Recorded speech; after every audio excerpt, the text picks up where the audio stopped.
তুমি ছেলে হও কিংবা মেয়ে, একটা কথা সব সময় মাথায় রাখবে, যার কাছে তুমি পছন্দের নয় তার কাছে তুমি কখনোই পছন্দের হতে পারবে না। এখন তুমি তার জন্য স্যাড মিউজিক শোনো, হাত কাটো, মাথা ফাটাও বা ডিপ্রেশনে যাও, কোনো লাভ নেই। নিজেকে দিয়েই ভাবো, তোমার যাকে ভালো লাগে না তাকে কোনো মূল্যে তোমার পছন্দ হবে না।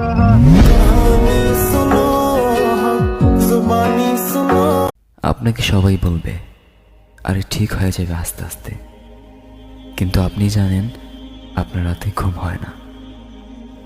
সকালবেলা ঘুম থেকে উঠলে অসহায় লাগে।